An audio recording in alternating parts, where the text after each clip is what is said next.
is just going automatically. And we're live. So, good evening.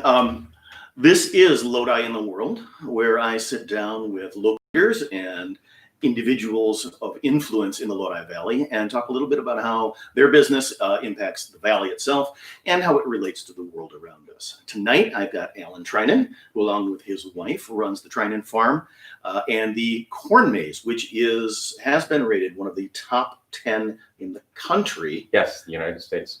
Out of about 500. So I'm going to start with the big thing. What got you started with the corn maze? Well, the corn maze came 10 years after the pumpkin patch. What got you started with the pumpkin patch? 5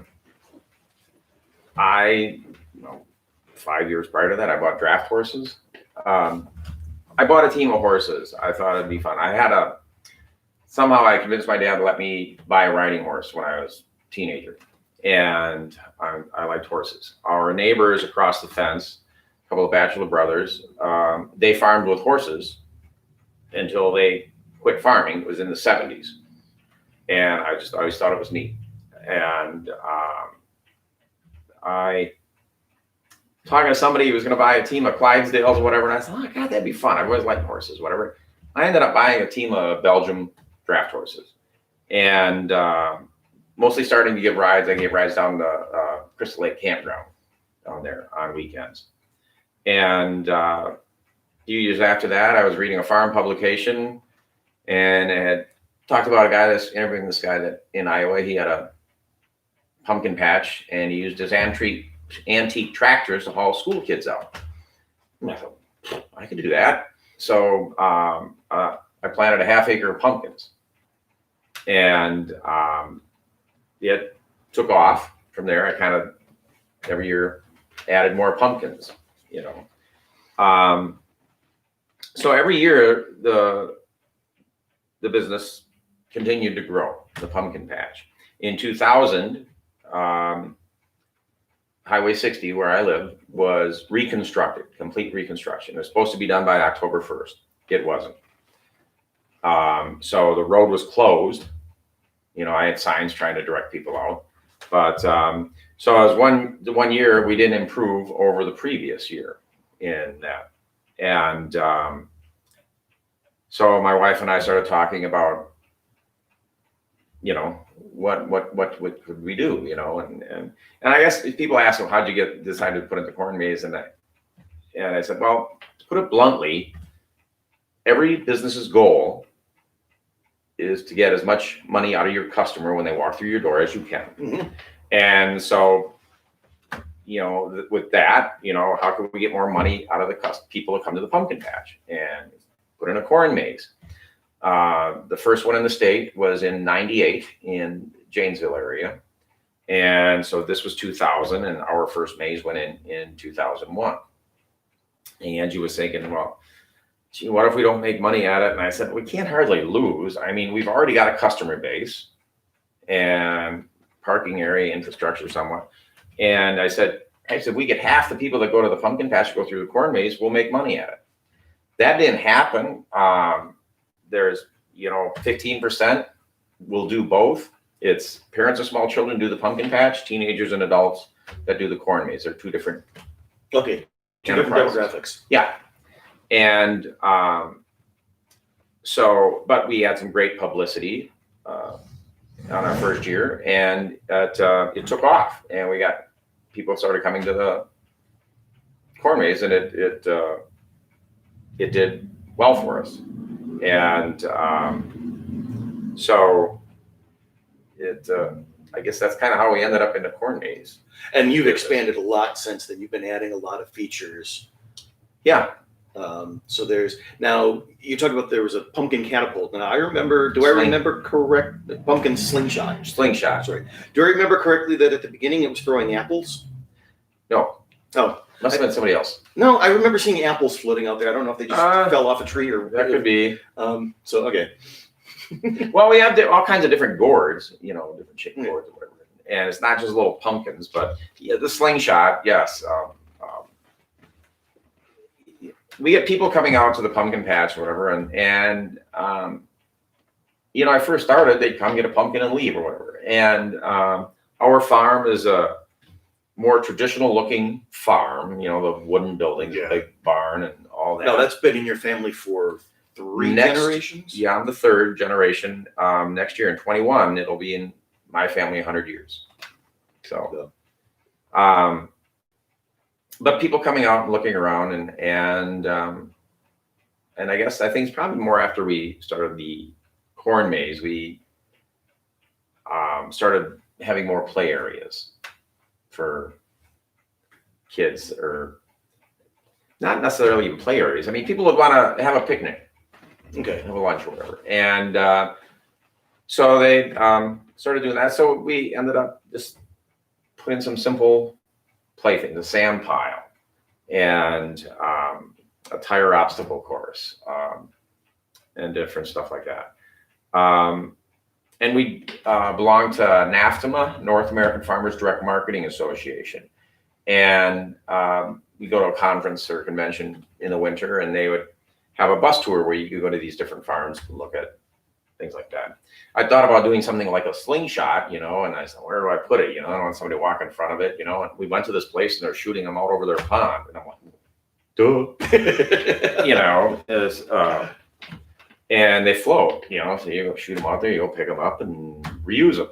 And a lot of places had slides, these big tube slides, culvert slides.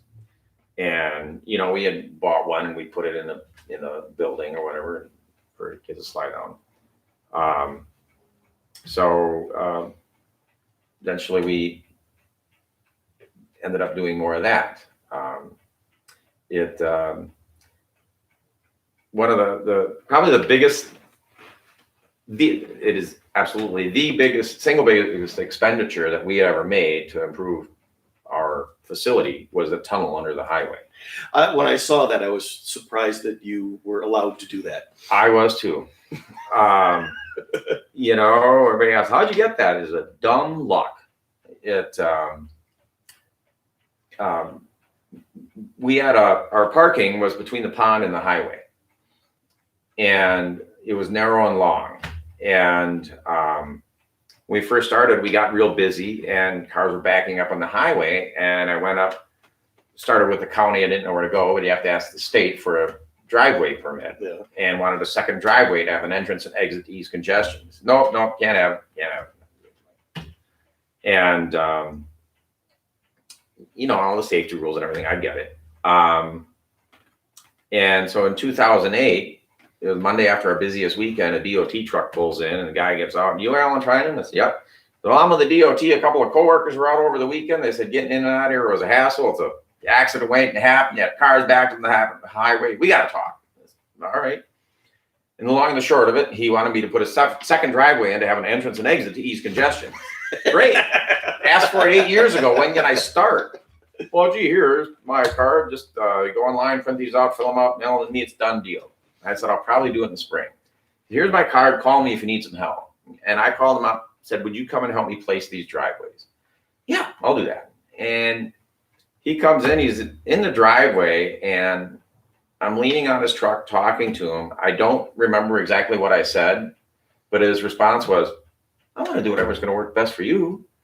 I said, what worked best for me is a cattle pass under Highway 60. I have 50 acres I can't use. I pull in Crystal Lake Road, exit by Detman Road. I'd never run out of park. Never thought of that. You'd let me do that? Yeah. You have to pay for it. I would have never asked for it.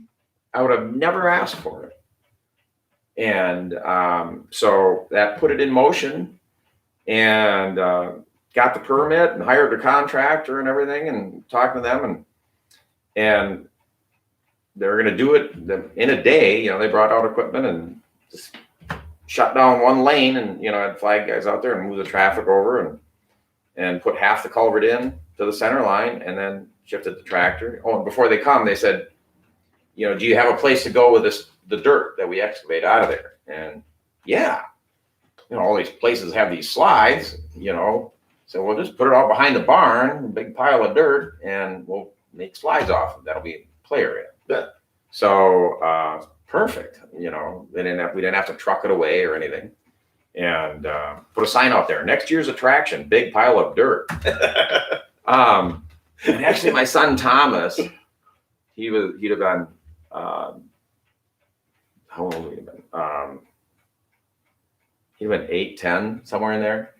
And we ended up getting the culverts for slides and different things. And you ruined it. You ruined it. It was a lot better as a pile of dirt, you know.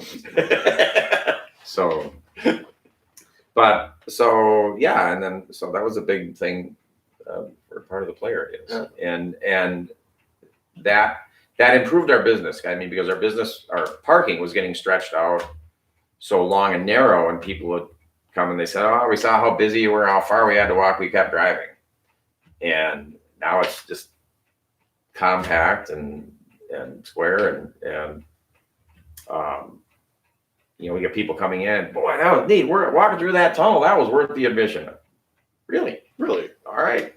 Great. And it's just like for those of you who haven't been there, it's just like a drainage culvert, 6 foot tall. Yep. It was 8 foot diameter. Yeah. So we got a bottom in it. So it's bottom. It's like 6.5 foot, yep, something like 7. that. Yeah, 7 foot. It's comfortable to walk through. I walked through it. And it's just what you see everywhere around here, where the cows go from one pasture to the next. In this case, they're paying customers. Yeah. Well, actually, the horses go through there. Oh, do they? Yeah, I put the horses out to mow the parking lot down. Okay. So it's kind of fun watching them go through. It's things like that when you look at some of the things going on, you have to ask, well, that's a great idea. Where did that come from? And a lot of business owners in the area, I know, will doubt themselves. Oh, can I do this? Can I do that? You know, oh, are you one to just go out and go, let's do it?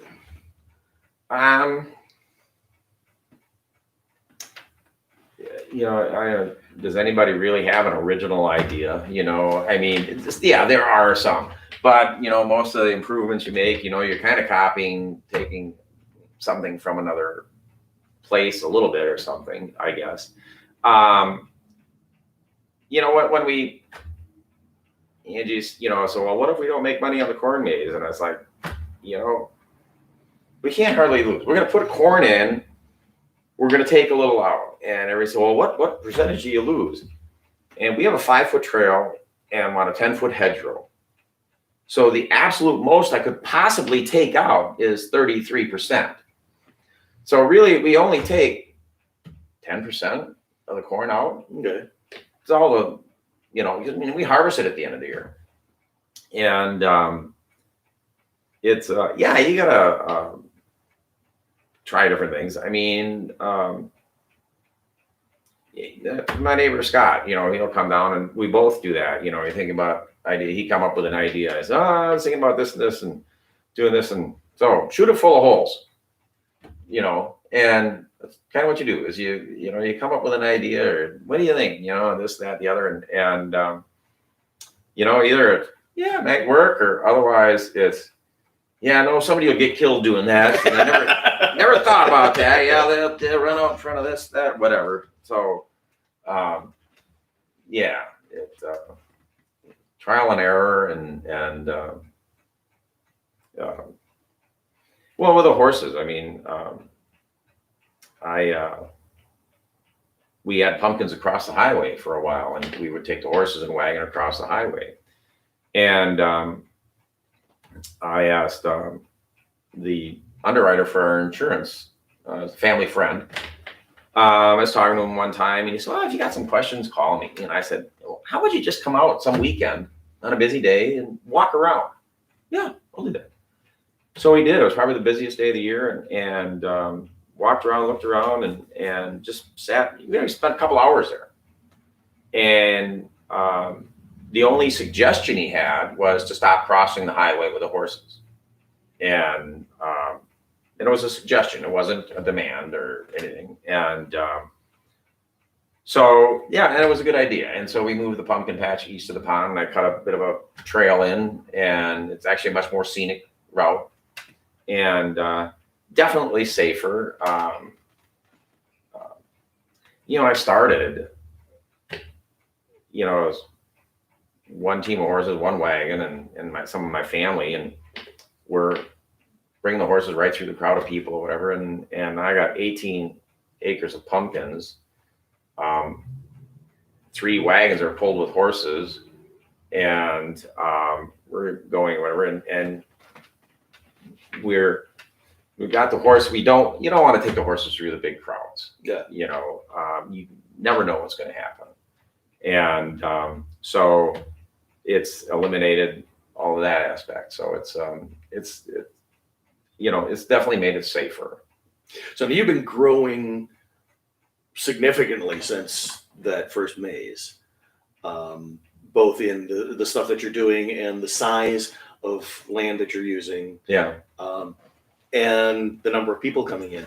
Is it, without getting into exact numbers, is it paying off? I mean, oh God, yeah. I mean, I guess I never pointed out, this is our 20th year for our corn maze. right. 30th for the Pumpkin pumpkins. maze. Yeah. Yeah. So, it's what sustains us anymore. I mean, my farm is a 200-acre farm with 120 tillable acres, and I cannot support a family 120 acres of corn and soybeans. And So you're still farming also. Yep. A little bit of corn and soybeans and hay for the horses. My wife is a veterinarian by trade. She doesn't practice anymore. And it has come to sustain us on that, making a living off of that farm. And I started the pumpkin patch. Well, I had the horses, started the pumpkin patch before I met Angie. And we added we added the corn maze. And, since she stopped practicing veterinary medicine, she'd taken a lot of classes, online classes, and on business management, marketing, different things. And so she's really turned it into what it has become through the marketing, getting the people there. So she's the business end of the business. Yes. And I'm the grunt or whatever, but when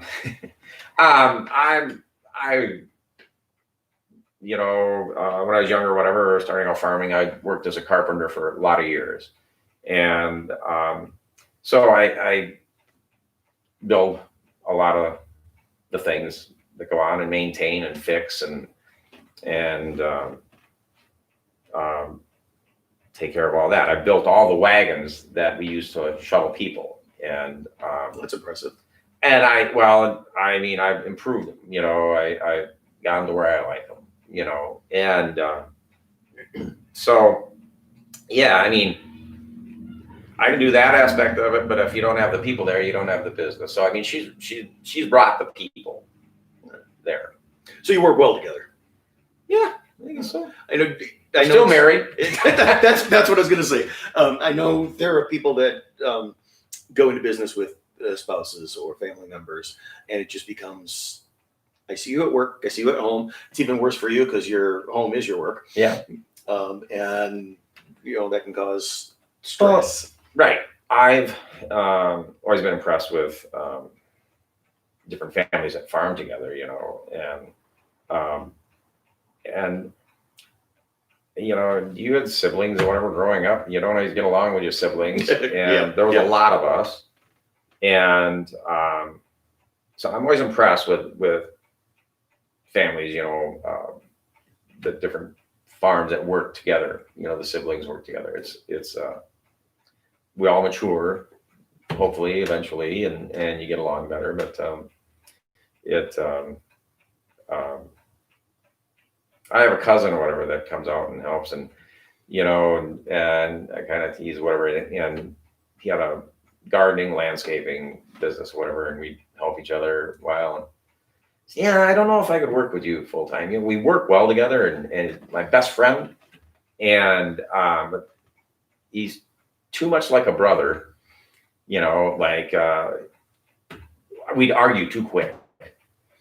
if you've got a partner or something like that in business together, and you've got a bone to pick, you have a discussion, and you work it out. And it was a family member. It becomes into a fight right away. Well, you dummy, and I see, that's where the problem I think would lie with him and I. Now you're talking about people working with you. When I was talking with you earlier, you have a lot of your help is kids. Yeah. How do you take in, you're saying some as young as like 13, 14 years old. Yeah. How do you get them interested in hard work? That's, I learned a long time ago, if a kid themselves comes out looking for a job, give them one. They're there looking for work. They're not afraid of work. So if you got a 14-year-old shows up, I'm looking for, a job or whatever, you probably a good hire. And so over the summer with honestly, again, it started out with just family, nieces, nephews, siblings, that we ran this. And we ran out of family members, and we started cousins or our niece and nephew's friends. And somebody comes out there, they're going to be a pretty good worker, looking for a job. And so I work with very few of them. Angie, she does the hiring for the rest of the farm and interviews these students and tells them what they're going to have to do. And working with the customers, the kids that have come up and worked with me, we're working different times of the year. We aren't necessarily dealing with customers. And it can be a fun event, or if you're being on a job site, it's the fun, the rudeness, the joking, carrying on.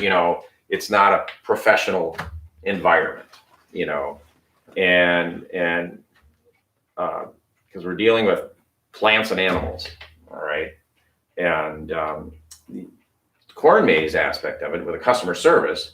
Angie has to hire these kids to do customer service. And I will say customer service is something that has been slipping in recent years. Sure. And so to find kids that are able to do it. Yep. The biggest thing is give them a script. Tell them what to say, and try to give them some freedom. And tell them if somebody buys popcorn or a soda and they drop it and spill it, and it's always, you have our permission to give them another one. Make them happy. It's a buck or two. Yeah. And the goats will eat it. Right. Well, the kids usually start picking up and eat it too. So it's been interesting. In the past several years, 10 years, we've gotten quite a few adults to come out and help. And it's nice having them working beside these kids and not necessarily write directly to them, but they're there if there's an issue that the younger employee can't handle. This more mature person might be there and know how to phrase something, say, take care of something, defuse or whatever, or call for help or something like that. And and again, it's when people show up, when the kids show up to looking for a job, that's a heck of a good sign. And do most of them come back? A lot of them do, yes. So they're enjoying the experience at least. Yeah. Well, especially, 14, 15, 16-year-olds or whatever. Yeah, it's kind of nice, they drive, they come out as 16-year-olds or whatever, and then doggone, all of a sudden they're going to college, lose them right away. And but and some have come back after that. Yeah. And then just one last thing. Now you do the corn maze and all that, but you're also active in a lot of the stuff around town. I mean, we see you with the horses everywhere. Yeah. What, why do you do that? What other than it's a little money here and there? What's your impetus for going out and doing that? It's Israel is fun. I mean, when I had the horses, people first started calling, asking me, and hiring me, paying me to come to these events or whatever. And that was initially the start of it. And will you donate it? And I said, I will do it for cost. I have insurance on my horses. I have a truck and a trailer and a wagon, and I'm going to spend, if I come to a 4-hour event, that's my day. I've got a couple of hours getting ready for it and an hour putting away after I'm all done. And I will do it for $150 or $200, depending on how far I have to go. I mean, and then if I'm paying somebody to take someone else along to help with the horses, so I can get a break, or we can share off driving or whatever. And so I drastically discount it. And I do a lot of that because whenever I go, people are always asking about the horses and what you do and this and that and the other. And what else do you do with the horses? Well, funny you ask. I have a corn maze, pumpkin patch. And so I do actually get there's residual advertising or business come out of there. I get people to come from those events. Oh, we were at Susie Days, or we were at Maple Fest, or we were here or there, wherever the dairy breakfast, a dairy brunch, we saw you, and we got your card or whatever, and here we are. So I don't know exact numbers, but it pays. It pays. Okay. It pays to do it. I'm getting myself out there, and so it is part of the business. It's not just. It is part of the business. I enjoy doing it. I